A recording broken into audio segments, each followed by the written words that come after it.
Hi, alright, I'm Crystal from the Most Extreme Wrestling, and I'm here on F and True Entertainment once again to do yet another book review. So, for this book review, we're going to talk about a book called My Sister's Keeper, which, in typical Crystal fashion, I do not have, because this one was not mine that I loaned out. This one belonged to a friend, and she loaned it to me, and then I had to give it back. You know that little thing where you gotta give good books back, and that kind of sucks sometimes. But anyway, so I gave it back, so I don't have it. And she really had to encourage me to read this book. It was also made into a movie. It is a work of fiction, but when you're reading it, you think it could be true. I mean, you do. They made it into a movie, but they changed the ending on the movie. I haven't seen the movie, but I know they changed the ending. So anyways, My Sister's Keeper follows the story of this family, and it tells the story from all kind of different perspectives of the family and the other people involved in the story. And what happens is that there's this girl, and this baby girl was born to this family, and they discover that she has some sort of cancer that's really bad, and you need transplants and stuff all the time. So it takes place, you know, kind of a little in the future. It doesn't say, and it's not important, but it's just when this technology is available, that's when you know that it takes place, you know. But they don't talk about flying cars or any crap like that. It's just this one thing has to be possible. Because her parents, what they did was genetically engineer another child, another little girl, to be an exact genetic match to the girl that's going to need donors and stuff. So basically they had this kid to be a parts supplier for her sister. And that's what they did.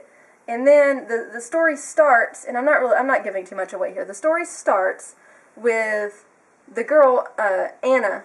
Anna's going to try to sue her parents for custody of her own body, basically, because she's pretty much tired of having surgery every 2 years and being cut up and being a part supplier for her sister.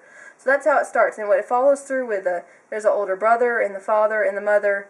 You never get to hear the girl with cancer's point of view, which is interesting. So her point of view is never told. And then Anna, and then her lawyer, and then she ends up with like a court-appointed guardian. You hear her side of the story. And basically just all these people's lives get very interwoven. And it's very, very good book. Not something I normally would have read. I normally don't like a feeling-y, family-ish books, but this one was just really good. I thought it was an interesting thought, you know, like what if somebody had a kid just to supply parts for another kid? Like, that's kind of messed up, right? So, you know, it sort of gives you perspective on different issues and how things would really work out in a family. And like I said, like when I started reading the book, I started thinking, is this true? And I had to go back and look. Yes, okay, it's fiction. I also don't remember who wrote the book, so sorry. But I will tell you one thing, though. You should stop reading the book about 3 pages before the book ends. Because the ending to the book completely, totally, absolutely, 100% sucks. So if you just quit reading the book about 3 pages before the end, then you'll be really happy with the book. But if you choose to go forward the last 3 pages, I will tell you that this book joined the elite group of books that Crystal threw completely across the room when she got done with it. Among them being Gone with the Wind, because that ending sucked. Really? I invested this much time in the book, and then that happened? But anyways, this book was only about that big. But still, I had the same feeling. So the book went flying across the room, smacked into the wall, and landed on the floor. Because it made me that mad. So I will give you that warning. But I will say as a whole, the book was worth reading, because it was really, really great. And then, since it's only like 3 pages at the end that are really bad, you can just kind of say, it never happened, it never happened, it never happened, and you can make it go away in your mind. So, that's what I recommend. Read the book, but stop.